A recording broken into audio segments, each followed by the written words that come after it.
What's going on, everyone? Welcome to another episode of the Comicsly Podcast, the official podcast of Comicsly.com. My name is Joseph, and this is episode number 21. On the episode today, Angela and I are talking about the Wes Anderson movie, Fantastic Mr. Fox. This is the third in our series of Wes Anderson movies. This is, I think if you listen to our Isle of Dogs episode and our Grand Budapest Hotel episode, this is one that we've kind of been looking forward to. This is a movie I have a lot of affection and some sort of deep nostalgia or like high school fondness for.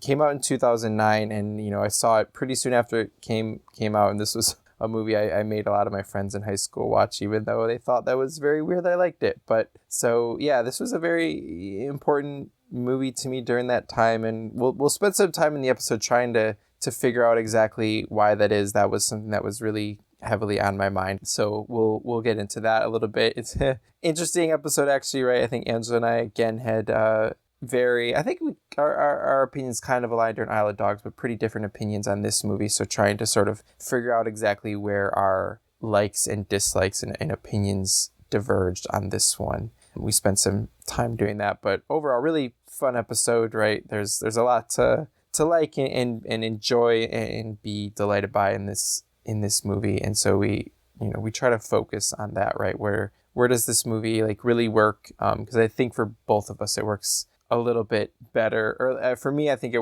definitely think it works better than Isle of Dogs. I think Angela not as hot on it, but interesting to sort of hear. She picked up on some really interesting things in this episode about sort of what some of the sort of interesting moments in this movie, right, that seem kind of like one-offs, right? What are they really trying to communicate, right? So she sort of pushed this conversation, especially toward the end. So really, really enjoyed talking to her about that. But yeah, I hope you enjoy the episode. Again, this is Fantastic Mr. Fox. It's the third in our series of Wes Anderson movies. We've got two more coming up in the next couple of months, and then we'll have to sort of find a little new series to start on. But yeah, hope you enjoy the episode. Thank you for joining us, and you'll be back with our conversation after this short break.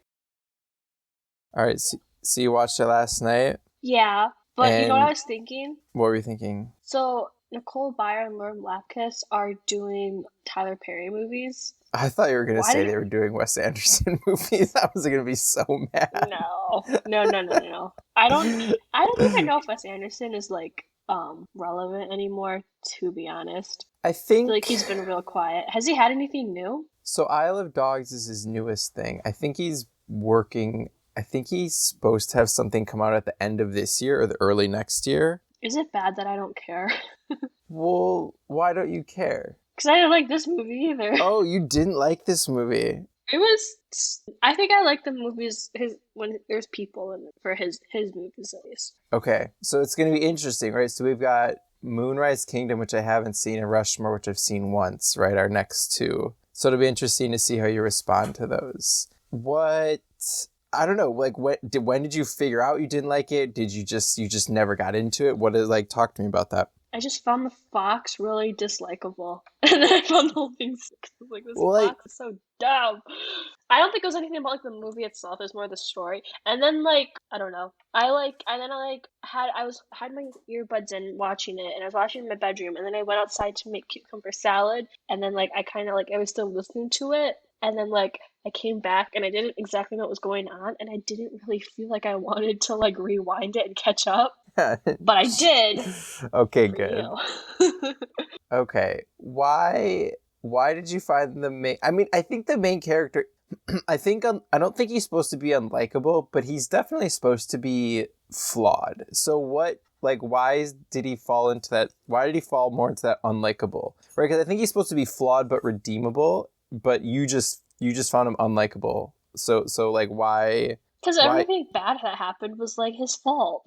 But a lot of the good things that happened were also sort of, he was instrumental to a lot of the good things that happened as well. Yeah, because there's a lot of bad things that happened that he needed to fix. Yeah, but he never said none of this is my fault, or none of this isn't my fault, as far as being a like redeeming character in any sense. He never, was never that issue. Yeah, I know. I still don't like him. You didn't like him. And so that just ruined the whole movie for you. Because I was just like, everything that happened, I did not feel sorry for any. Well, like, I feel sorry for, like, some people, but, like, for him, it's like, I don't care. Like, Hmm. you didn't have to go steal all that apple cider. So well, I guess we should just like I have a question for you, but we should just sort of set the scene a little bit, right? So we're talking about Fantastic Mr. Fox today, which is a 2009. I thought this was more like 2011, 2012. I know it came out when I was in high school, so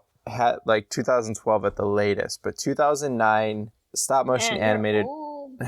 stop motion animated Wes Anderson movie.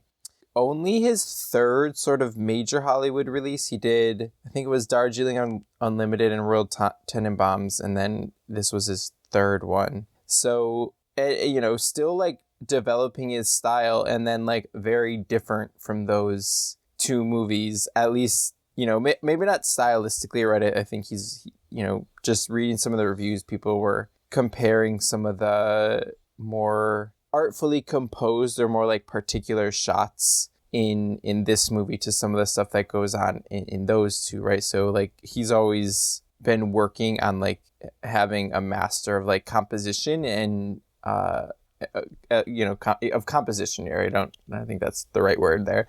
He's always been working on that, but it like as far as the subject, or as far as the, not so much the subject matter, but just the style, right, being stop motion animated, it was a big departure for him. And it's based on the loose. I haven't read this. Have you read the Roald Dahl book by the same name? No, but I thought his name was Ronald for a really long time. No, I think it's Roald Dahl, I think is how you say it. Loosely based on that book by the same name. But I can't speak much to that because I haven't read that book. But to get back to Mr. Fox, the titular Mr. Fox, FF Fox, for I don't know what the second F, right? Did you see because they write his name out at some point? It's FF Fox, so Fantastic something Fox, but we can all fantastic fucking Fox, maybe, I don't know. But did you think of that? Not. Well, I just thought of it, and I was like, I don't know. We don't really swear on this that much. But fantastic cussing Fox. Oh, fantastic cussing Fox, yes. So I don't know, like, were those first? Because I think, right, he goes on that first, he sort of backslides on his thing where he's not going to be a thief anymore about 15 or 20 minutes into the movie. Is that when it started? Like, were you enjoying it up to that point, or did you just never connecting with him? First, he was like, when they were like about to go, him and his wife, they're like, do you want to do this? He was like, do you want to do this? She's like, let's do this. And he's like, actually, let's do this. And I was like, man, you suck. You're a dick. Yeah, it right? Yeah, he's like, do you want to take the scenic route or the shortcut? And then she's like, we'll take the shortcut. And he's like, well, the scenic route is so pretty. And then he's like, do you want to go, he's like, they're going to go steal some chickens or some squabs or something. He's like, do you want to go over the fence or like go by the squab house? And then she picks the one. He's like, well, this other one's actually better, right? And you see that sort of you're absolutely right. There's like a hint of sort of resignation in her voice, where that this kind of happens a lot. And then where like, he's yeah, and then like the weasel or the lawyer was like, hey, you shouldn't live here. It's like, I'm gonna live here anyways. I'm not gonna listen. Okay, I guess this is just part of your personality that you're like disagreeable, and so I guess this is just what I'm gonna have to live with for 1.5 hours. But I don't like it. I mean, annoying maybe. I don't know if he's disagreeable, right? Because he wanted to. So right, it opens with oh, I love that opening. It's so beautiful. He's like standing under that tree, and there's that like weird little song playing about Davy Crockett or whatever. It's just so like. What's up with that? I don't really know. Is that just for the vibes? I think that's just for the vibes, right? Because it's like everything's like it's sort of like beautiful, like yellow and burnt orange, right? And he's sort of right in the middle of the. Right, there's a lot of this symmetry is going on. He's like right in the middle of the frame under this tree, and he's. This sort of like whistling little, folk song is playing, and you just get the sense that he's sort of a little happy-go-lucky, right? And he's, his wife like comes up and he's like, all right, we're gonna go do this, and he like runs off and gets her some flowers, right? And someone who's I don't know, you get the sense of someone who's like very happy with the life he's living, right? Maybe a little carefree, a little like definitely over opinionated, but not I don't know. You're right about like the thing where he sort of shoots his he has a strong opinion opposite to his wife's, but I don't know. I didn't get the sense he was like a bad guy, but yeah, I think, you know, Yeah, I don't think he was a bad guy. I think like if he was a real person, I just wouldn't like him, yeah, which I is think fine. yeah. But then, right, I think the house thing, right? Because so will they go? They're gonna like steal some squabs, and I think right, they're like on their way out. They've stolen some squabs, and then he like finds a fox trap, right? That they like managed to Mm. not spring, and he's like so interested with the trap, and he can't just like leave it alone that he like accidentally sets it off instead of just sort of like running away. And and then they're sort of trapped there, and his wife tells him that she's pregnant, right? And she's like, you can't do this anymore, right? We have a kid, like you can't steal anymore, you have to give this up, right? And you just sort of see this look in his eyes, right? And then it cuts to like 6 fox years later, which is 2 human years. But Is it that meant, real, by the way? I don't know. I don't know if that's just like a thing they made Is it up, like or dog years? I mean, I think it's definitely, if it's not a real thing, it's definitely playing off the idea of like dog years, right? Mhm. Where, what, like 1 human year is like 7 dog years or something? Is that it? I don't know. Something like that. But I think that opening, right, we see him sort of being pretty carefree, very, you know, like, I think you do get the sense he's like very in love with his wife, but he's also like probably a little bit too smart for his own good, right? And then he has to sort of give up his, or like what he sees as his sort of true nature, right? Which is like, has a lot to do with like, I don't know if it has a lot to do with like stealing, right? But it has something to do with like sort of living dangerously and living free in a certain sense, right? And that, right, that's part of the reason he wants to buy the house then, is because he doesn't want to live underground, right? So I don't know if like, I don't know, I had a different read on this scene. Like, yeah, maybe the house wasn't like a good idea, but I don't know if it was like, I think it was him trying to claw back a little bit of that freedom that he like thought he lost. Maybe, I don't know. Does that seem too generous of a reading to you? No. I don't know, because this, like, the movie's right about like he has that like talk with Kylie, his like opossum friend, who is like a plumber, and then I like that, right? Because he's just like the plumber, and then Kylie's just like always there, and like maybe starts sleeping in the house, right? And it's I never think like so, because like they eat dinner together and stuff. He it's says he's never. the landlord. Oh, Kylie's the landlord. Yeah, but I don't Oh, know any okay. landlords that like live closely with people. Yeah, they don't explain that. Suddenly Kylie's just like there all the time. And it's kind of funny, right? He's just, Kylie's kind of just like up for whatever in a very like cute, endearing way. But he has that talk with Kylie about like why am I like a fox with something else, right? Which is about like why am I this thing, and what does it mean to be this thing, right? What does it mean to be a fox, right? And he, I think, right, Mr. Fox feels like he's sort of, not like, I don't know if like denying, right? But he's not sort of his idea of what he should be, right? I don't, with like just being a journalist, with being like a newspaper man, he's sort of not living up to that, right? And that, he wants to like live a little bit more dangerously, so he hatches this plan to steal from these farmers, right? But that goes against what his wife wants, right? And so like there's a lot of tension there between him sort of being true to his nature and sort of what his family expects from him. And I don't know, I guess I find that type of, I don't know, did that like story connect with you at all, or you were just kind of out because you weren't in on that main character? Yeah, I mean, I feel like I don't know. Though I guess maybe Isle of Dogs just left like a bad taste in my mouth. Like I wasn't really feeling the animal thing. I wasn't. Their voices were like weird to me, and like it was just like I just had a really hard time taking it seriously from the get-go, I think. Is that something you've like, is that a thing that generally you have that like a little bit of a different approach to an animated movie than a live action movie, or do you think it was just the comparison with Isle of Dogs was like in your head and so it was tough to like get over that hump with it?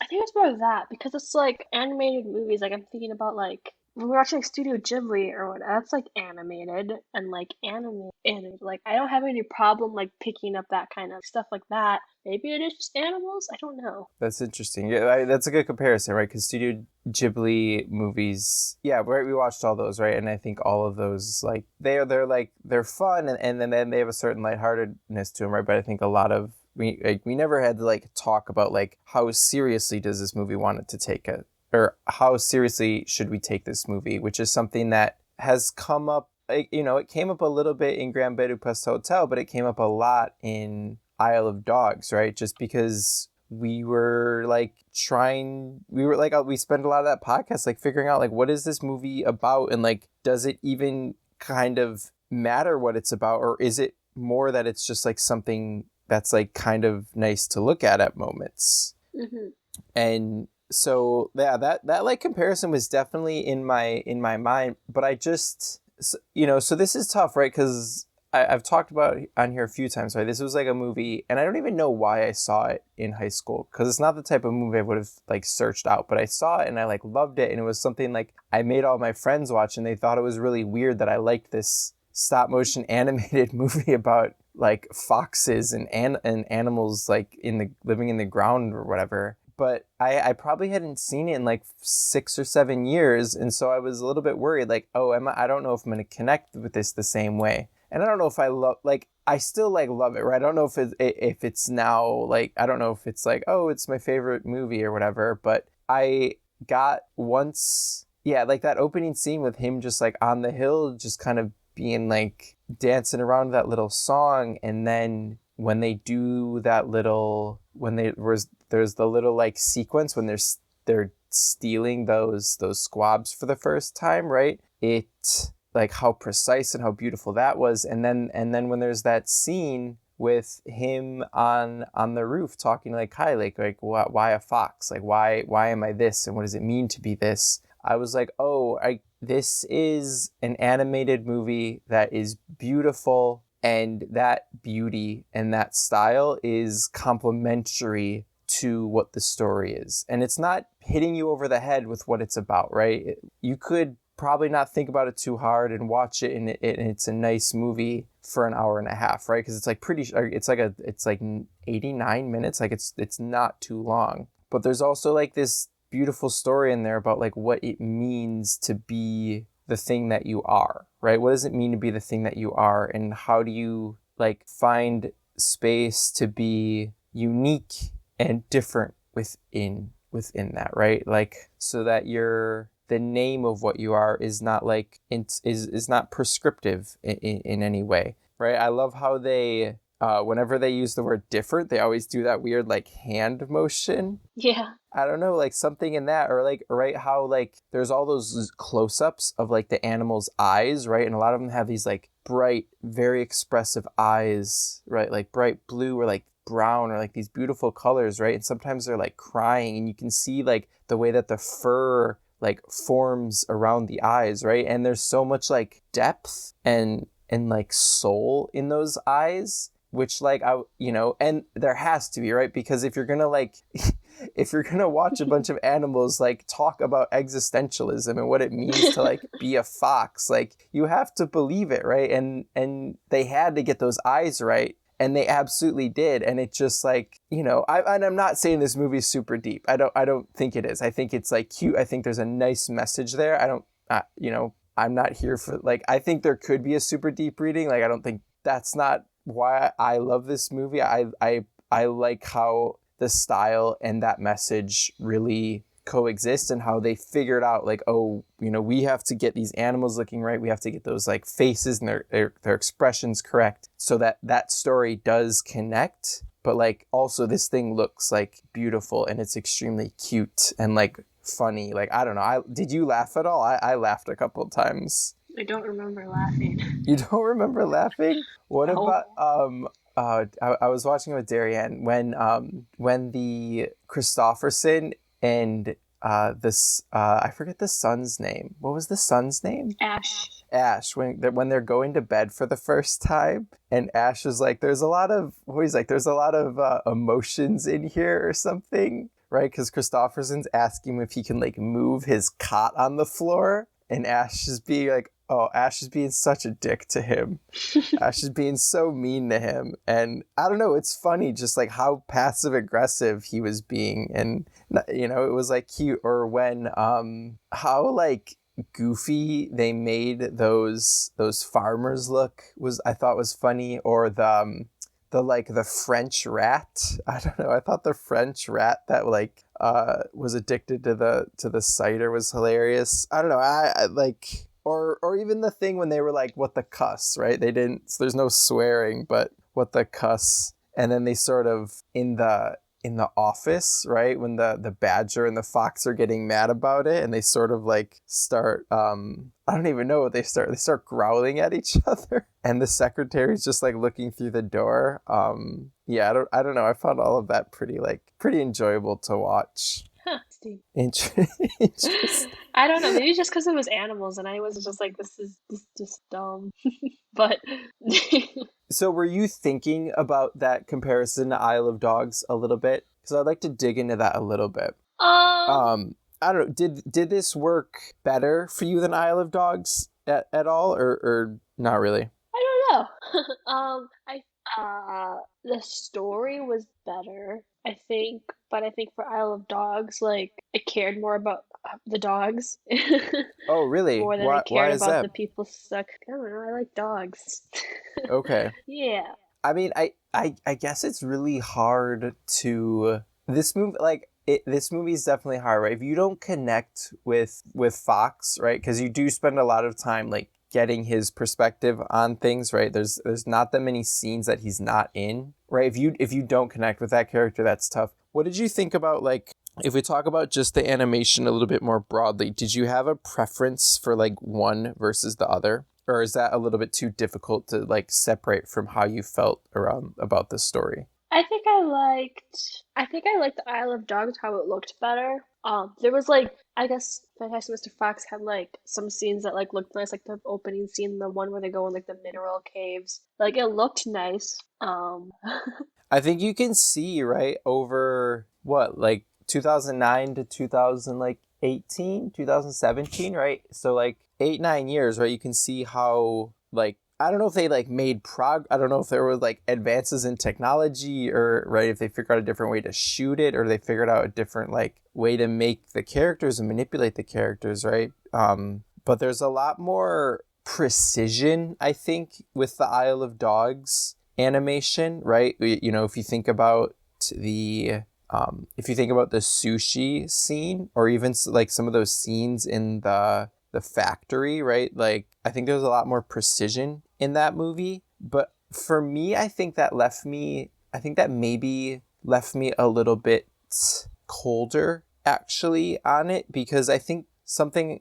it's not like cute, but I found it a little, right? I think they sort of are in Fantastic Mr. Fox, they're able to sort of embrace some of those limitations and use them to their benefit, right? Where the thing where they're digging, where they're just kind of like flying, they're just kind of like, it's like they're swimming in dirt, right? They're not like digging, Yeah. they're just kind of like swimming, right? And it's right, they sort of zoom out and you just kind of get the sense of where they're moving, rather than like it actually being important that they're doing it, and right, something like that, where like, they can't actually do that fully where it's actually digging, but it sort of like works in the sense of the movie where that doesn't actually matter. Whereas, in Isle of Dogs, right, you have like drones and like robots, right? It's like, there's a lot of like really complicated things going on there, right? And you have like I don't know, I guess that's probably not fair, right? You have like a lot of dogs and like a lot of people on the screen at one time, right? Some of those scenes are like quite crowded, probably more so than anything in this,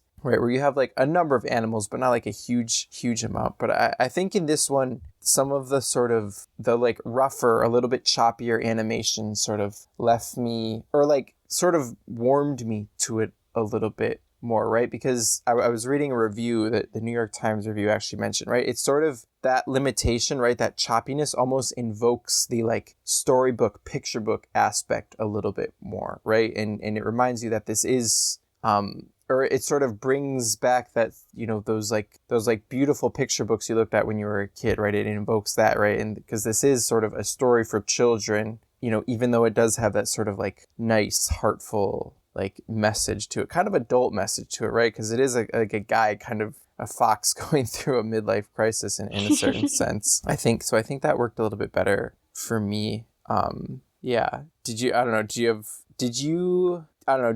that like, you preferred Isle of Dogs animation for the most part though? I think I prefer the visuals more. I don't know about the animation. I don't really remember much about either, to be honest. I didn't really notice. Like, I did, like, the digging was funny looking. I kind of, like, thought about that, like, sort of like when the dogs were fighting in Isle of Dogs, where it's just, like, they're just supposed to look kind of off. Yeah. I don't know. Like, one thing about Isle of Dogs, right, that I was thinking about was, like, there was nothing that I looked at in Fantastic Mr. Fox where I was like, this is unappealing, right? And something we talk about with Isle of Dogs is like how some of those human characters were like the tone of their skin was like that like weird sort of like yellow color, right? The like and some of those like, I don't know, I found, right, and there's only like, you don't see a lot of human characters. This is mostly animals, but I was like, I really struggled to look at some of those in Isle of Dogs, and there was nothing in Fantastic Mr. Fox where I was like, I really don't want to look at that. The like some of the humans, right? The like Borges, Bunsen, Bean, the sort of mean old farmers, they're supposed to be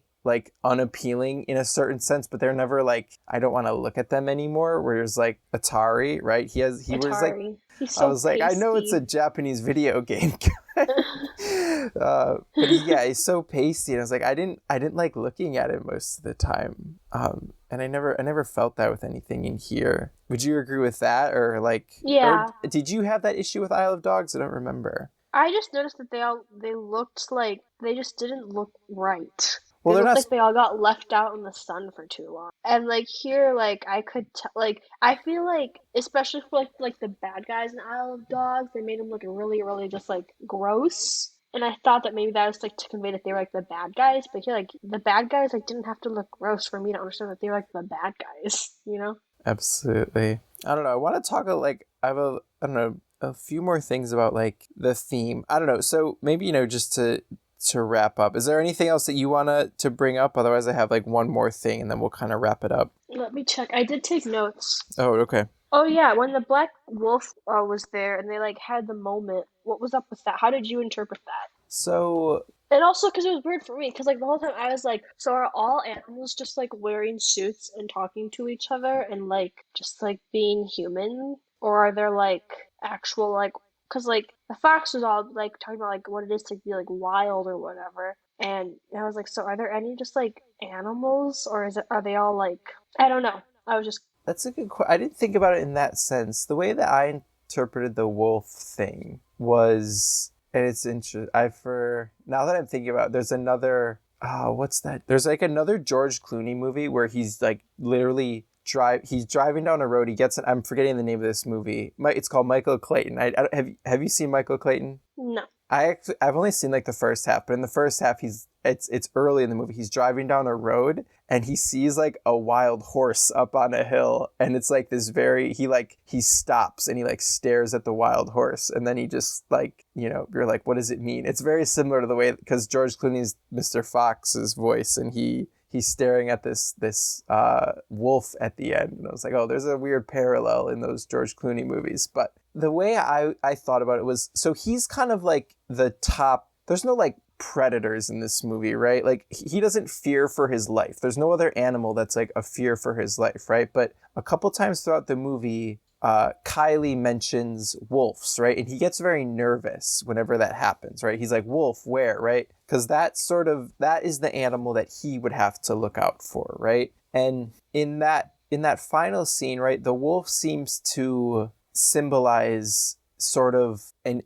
sort of like absolute or total freedom, that, you know, maybe there's a part of them that wishes that he could have that. You know, he can't. He has a family, he has a wife that he loves, he has a son that he loves, and so he understands that he can't have that, but he he still values that there are things in this world that are like wild and free, right? And so seeing that wolf, even though it is something he might be scared of, right, because that is the animal, that is his sort of predator, it's still out there, right? There is still something wild out there, right? Because I didn't, and you're bringing up a dimension I didn't think about, right? Because in sort of his world, right? Not that the animals are like domesticated, but they wear clothes. They wear clothes, right? They're lawyers, Yeah. right? They're real estate tailors, agents. they're real estate agents, absolutely, right? There's a certain social structure that he, right? He's struggling with like feeling trapped versus sort of appreciating, right? And the wolf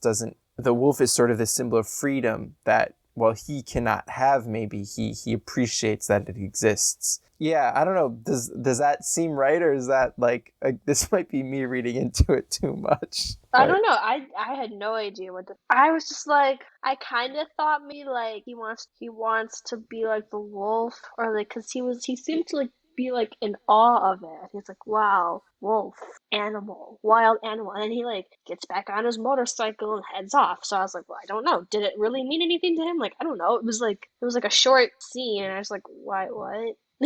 Yeah, I mean, I think it's probably supposed to be ambiguous, but I think awe is a really good word, right? I think the sense that something so wild and free can exist, I think that is a little bit awe-inspiring for him, or right, because he knows that he's lost that or something, or maybe he never had it, right? We don't know, because when we first meet him, he has a wife, and she tells him that she's pregnant pretty soon thereafter, so he doesn't, we don't know. Yeah, I think awe-inspiring at that is actually like kind of a good word there. Yeah. That's a good question. That was a good. I forgot about that scene. Anything else? What else do you write down? I just wrote down when he interrupted the toast. I was like, man, this guy's a dick. The one where they get drowned, or the fake one? The one right before they get drowned. Oh yeah, that's pretty. I was like, you suck. Why are you like that?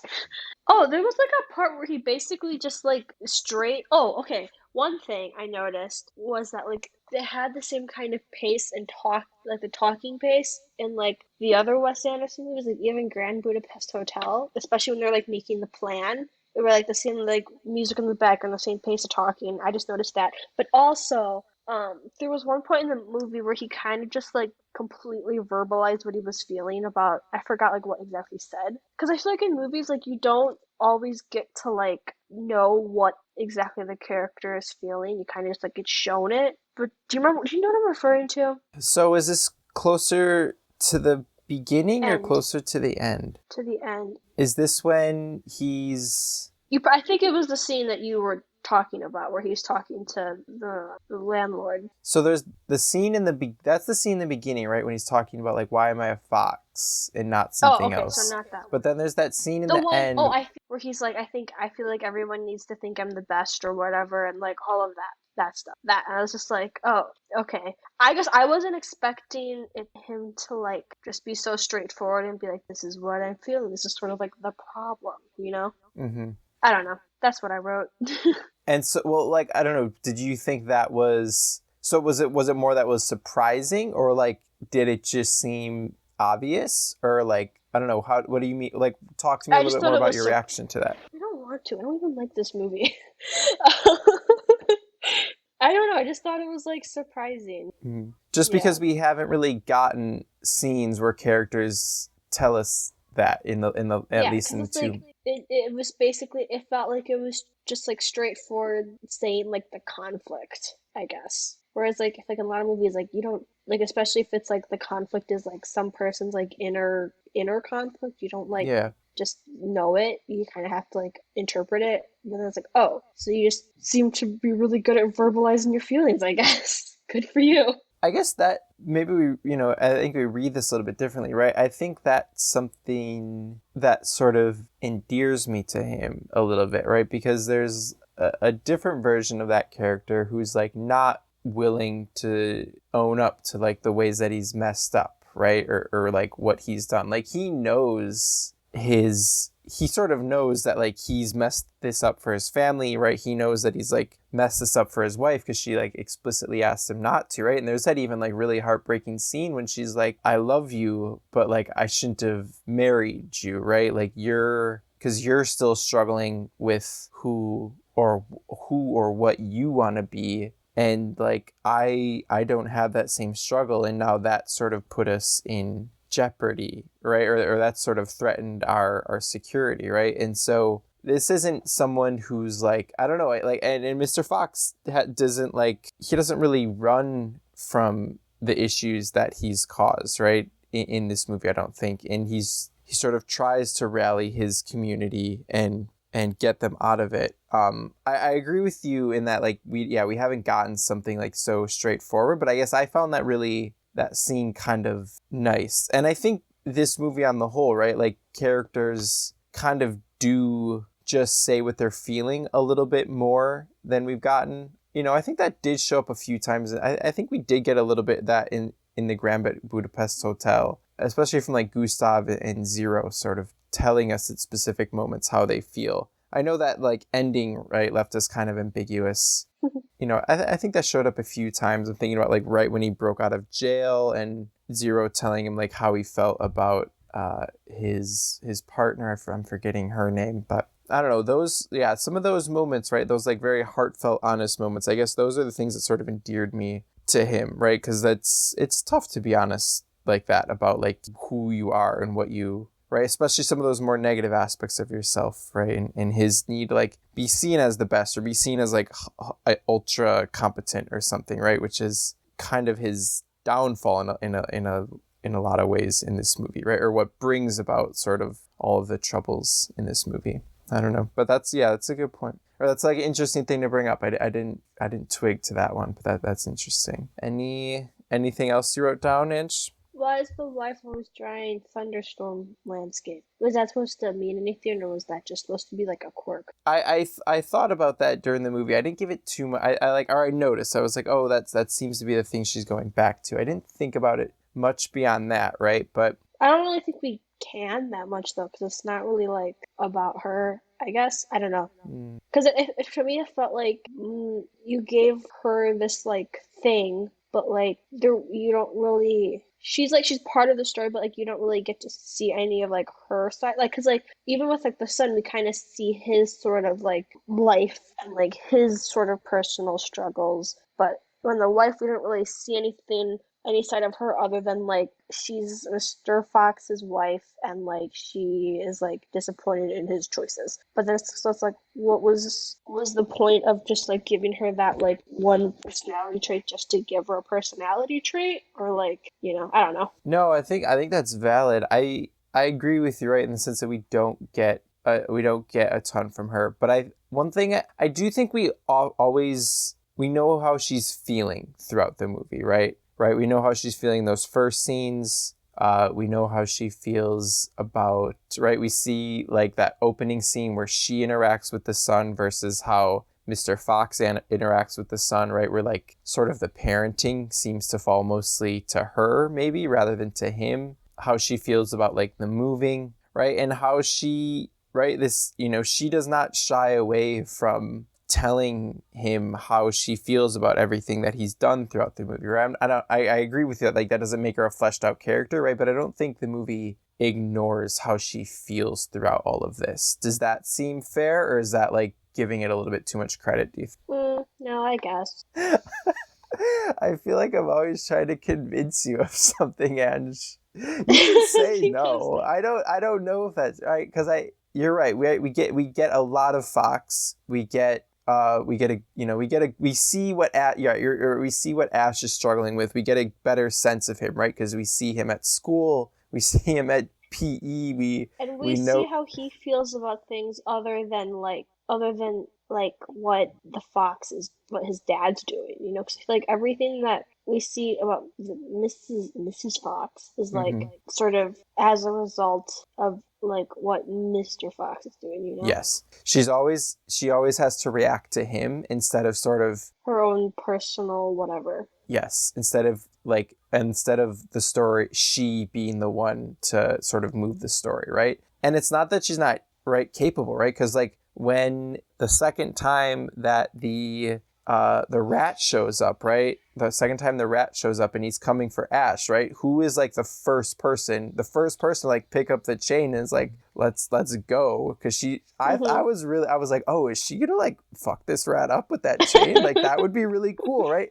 I had that cross my mind because like, which gets at what you're saying, right? She does not get to move this story, right? She gets to react to it. We know how she's feeling, but she does not get to really move this story, right? And I think, I think that's probably one of the story that I think that's probably a shortcoming of it, right? In that we don't get any of that from her, right? It is so focused around him. Which like is fine, but I just feel like what was the point of, I don't know, going back to the landscape painting, like I don't know. What was the point of adding that in there? I think it was just to like add something, or just to Yeah. like, which part is like, well, you didn't need to, because like now I'm wondering about this thing that's like not that important. Yeah, I guess it probably would feel more important, right, if she was a little bit, if the story let her be more proactive, right? And it seems that detail seems like a little bit more out of place just because she is sidelined throughout the rest of it. Is that kind of what you're getting at? Yeah. Yeah. Yeah, I think that's totally fair. All right, what's your thing? Pardon? What's your thing? Well, so, just going into, like I said at the beginning, right, I was gonna like, am I gonna like this? I was worried I wasn't gonna like it as much, or was gonna be like, I never really want to watch this again. And that's not the case, right? I'm not gonna like watch it next week or anything, but like in a couple of years, like I will be happy to watch this movie again, and I'm sure I will enjoy it. Like that joy and just that sort of delight that, the same stuff I think I found in high school is still there. And so I was trying to just think about like, what did I, right? Why did this movie speak to me when I was like 16, 17 years old, right? Because it doesn't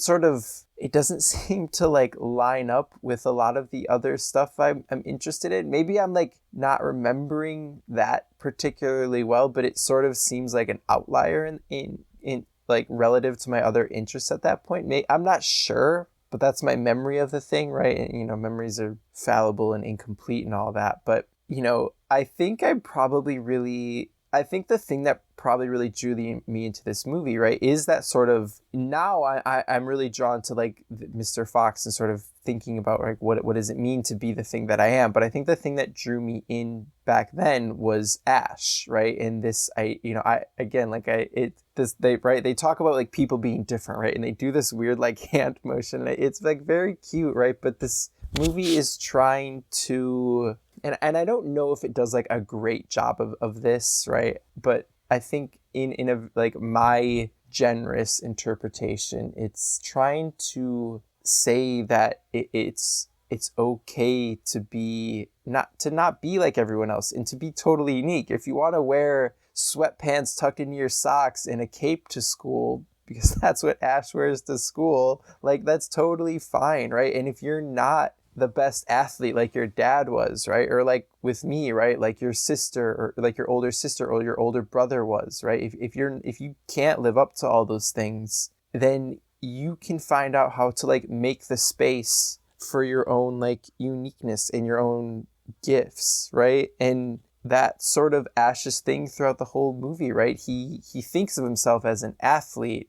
because that's what his dad was, right? And he's struggling to sort of define himself in someone else's terms early in the movie instead of defining himself in his own terms, right? And he just needs like the opportunity and the chance, right? And that comes at the end of the movie. And I don't know, like the scenes in high school with like the whack bat, or I really like the scene in as someone who studied chemistry, I really like the scene in the chemistry classroom when like he has a lab partner, and what does he call her, like a traitor or something, because his lab partner won't stop staring at Christopherson, who's his cousin that he doesn't like, right? Because he feels threatened by his cousin because his cousin's like, is this great athlete? But like even Christopherson is weird, right?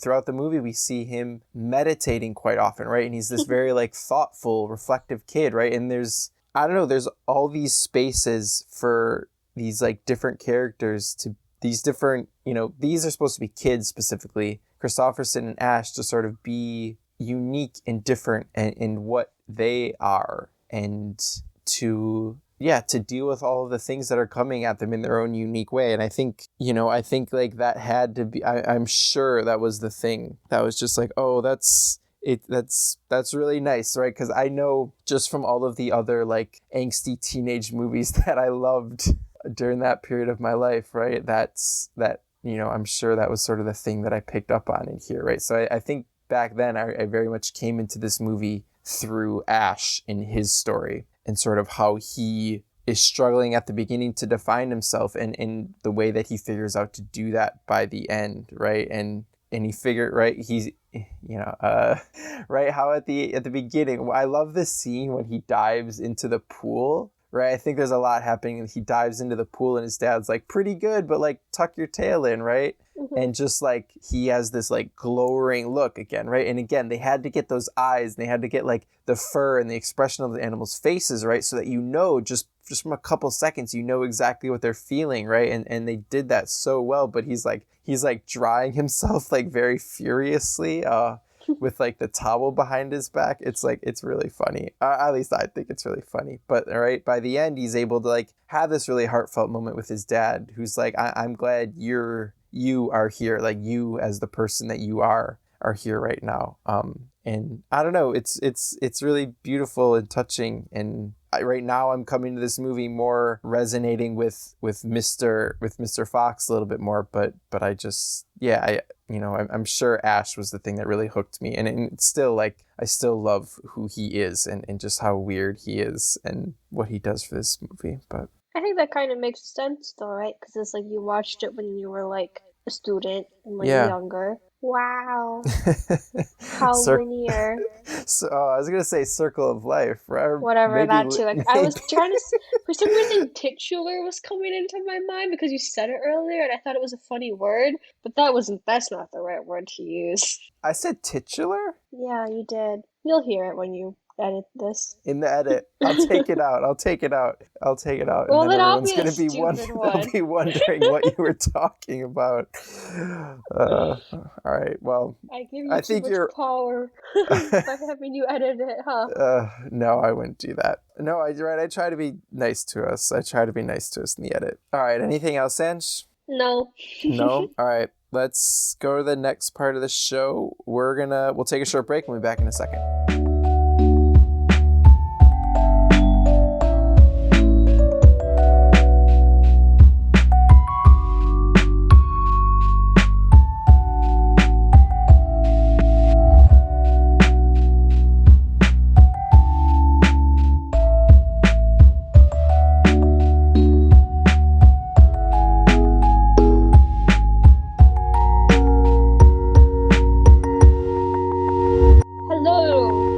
Us back in. They knew that when they heard your voice again. That's kind of what that is. Well, maybe it could have been like an ad. What if we get ads? And then I'll have to be like, hey, this isn't an ad. This is the actual show. I don't know if this episode won't have ads. We don't got to worry about that yet. At some point, maybe, but not yet. Dreaming big. Yeah. Okay, what's up, Joey? So my one shot is, well, first, so we were talking a little bit before the show, and you haven't watched, as when we record this, one episode of Falcon and the Winter Soldier is out, and when this episode comes out, episode 2 will have gone up by then, but right now only one episode is out, and I think you should watch at least the first episode. I think, because a lot happens, and I think it really sets the tone for what this show is, and if you like the first episode, cool, keep watching it. If you don't, if you don't like the first episode, I think it's pretty fair to like say, oh, I'm not into what the rest of this movie or what the rest of this show is going to be. But I think the first episode is really strong in the way that it's about 45 minutes. So it's a little bit longer than a WandaVision episode, but we get to spend about 15 minutes with Bucky. We know pretty solidly where he is, what he's going through, all of that stuff, right? Setting up what he's going to have to deal with in the future, but I think it really grounds us with where the character is right now. It grounds us with where Sam is right now. So, dealing with Captain America gave him the shield, in this episode, he gives up the shield. He makes it very obvious that he does not want to be Captain America. It does not feel right to him. He verbalizes why, right? But I think we're going to learn a little bit more why. But then there is an inciting event at the end of the episode that you're either going to be like, okay, this is interesting, I'm in, or you're going to be like, I'm not here for this. But it's not, there's no like, from WandaVision, I guess maybe not in that first episode, right? But by the WandaVision always had the sense to me of like, oh, we have to like figure out what's going on, right? That's not here. Like it's not, let's figure out what's going on. It's like, oh, what is going to happen next, right? And those are two very different feelings, right? And again, it's episode 1, so this could change absolutely. Yeah, it could disappoint you. Yeah, it could absolutely, right? But like, I don't love those shows where I'm like, I have to like figure out what's going on. I need like this to be a mystery or puzzle, right? I want to end a show and be excited to know what's going to happen next, right? And so after episode 1, I'm really excited that it's much more that second thing where it's like, I want to know what happens next and I don't have to like think about what's going on, right? And that lets you deal a little bit more with like the themes, because there's like, it's dealing with some heavy themes about how the American government has deprioritized blackness, right? And how does Sam's blackness affect people thinking about the fact that Steve gave him the shield, and about how him choosing not to sort of carry on the lineage of Captain America, right? And that plays in directly to what happens at the end of the episode, right? But then it's also dealing with like Bucky, a soldier who, I guess he was a soldier in World War II. Then he was like brainwashed, like killer, right? And what is someone struggling like with PTSD? What is the process of their dealing with that? What does that look like? What is healing or just progress towards a normal life, or whatever their life will look like, whatever the next stage of their life is going to look like? What does that look like? But it's not like there's no puzzle here. It's just like, oh, I'm excited to figure out what's going to happen next. And so I think you should just watch the first episode. If you don't like it, then like, if you're not in the first episode, then like, I don't think episode 2 is gonna, if episode 1 doesn't get you, I don't think like you're gonna come around in episode 2. You don't have to, but I would like, I think you might be more into it than you think you will. Well, so that's like, I guess my first thing was like, I think you should watch the first episode of Falcon and the Winter Soldier. Uh-huh. My like actual one shot is Netflix. There's a new series on Netflix called Last Chance U Basketball. And there have been 4 seasons of Last Chance U, I think 4 or 5. I think they're 5 actually.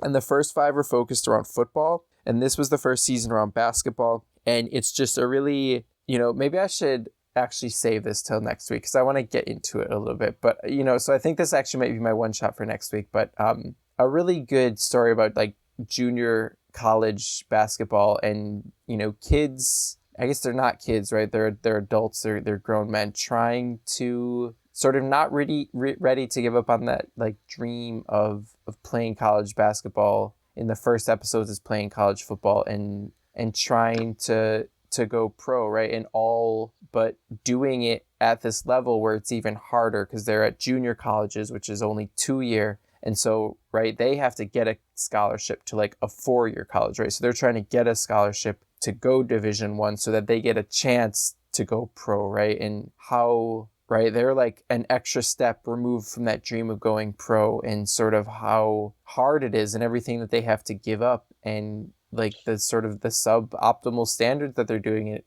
at, because these junior colleges aren't well funded, right? These aren't like Division I programs with special diets and, fancy weight rooms and trainers and academic counselors who can stay on top of them, right? They don't have all those luxuries, right? And they have to sort of live their life in between school and practice and all of that, right? And what does that look like? And this show is very, right? They really get people to open up and be quite honest about how hard it is. And this episode actually ends like quite happily. The football ones are quite sad. They actually all kind of end in like very, it doesn't turn out well, not like no one's dying, but it's just like most of the kids don't make it. And at the end of this episode, actually, like a lot of the kids, like a lot of the people you get to spend a lot of time with, like they make it and they go D1 and they get their next shot.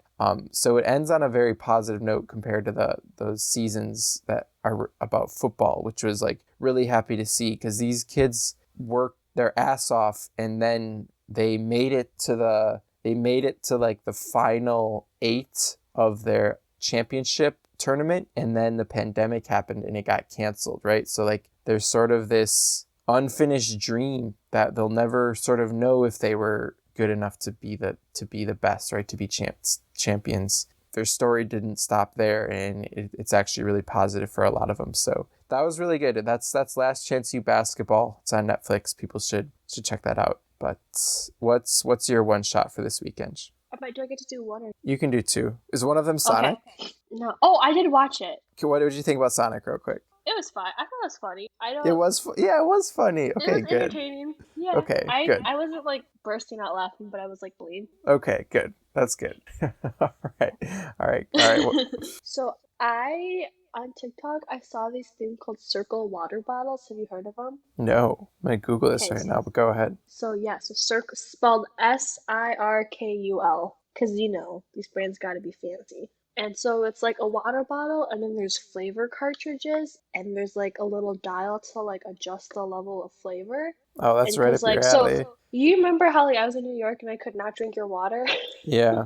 This is perfect. I've peed so much because I've been drinking so much water. And so I just got a bunch of them, and it's cool. They actually sent me a free water bottle just because I ordered for the first time, so they sent me another one. So I gave that to Kelvin. He really likes it, and like they've got... Did you look it up? Are you on the website? Yeah, I'm looking it up. This is wild.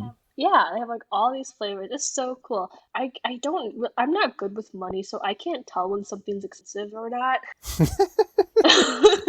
To be honest. So I don't know if it's a complete waste of money. The water bottle, they get you to drink the water bottle, right? But then you have to buy the cartridges from them. Is that kind of how? Yeah, and the cartridges are good for 8 or 10 fills of the water bottle. Okay, and how big is the bottle? I'm looking. Is it like 20 ounces? 20 ounce. How much do just the cartridges cost? Oh, like cartridges $3.25. on their website it's $3.75. But if you're getting 8 or 10 water, you're getting 8 or 10 full bottles out of it. Yeah, on the medium setting. So if I use less of it, I would get more. Okay. No, I don't think that's... And I'm assuming like the more cartridge, if you buy like more cartridge, like a pack of like 10 or something, I'm assuming it's like a little bit cheaper even probably. No, yeah. I don't think that's also ridiculous. I was thinking it's like I spend like, I don't know how much like gallons of juice are, but like I buy like 2 of them a week. So it's like, maybe this is better. Especially if you're cutting down on that, I think absolutely. Right? Because it also, I can't see the... I'm sure there's less sugar in here. I was going to say I can't see the ingredients, but I'm sure there's less sugar in here, so that's better off the jump. But nice, this is cool actually. Yeah, right. And it was like if you order for the first time, you get a second water bottle free and 20% off. So I got 2 water bottles and then like 5 cartridges for like $15. Oh, that's a deal. How's the water bottle? Like good? Like solid or like flimsy? How like does the cartridge thing like feel like it's gonna break pretty easily, or does it feel like pretty solid? No, it feels pretty good. And also the thing is like there's the lid, and then like the actual part where like you like sip the water out of is attached to the cartridge. Okay. So every time you change the cartridge, you're getting like a new lid basically. Okay. So like the stuff doesn't like mix into the water. It's like as the water flows through it, that's where the flavor mixes, right? Where you're like drinking. Got it. Okay. This is cool. That's Circle, CIRKUL. All right. Was that like a TikTok thing or something? Yes, it was. There's like a coffee.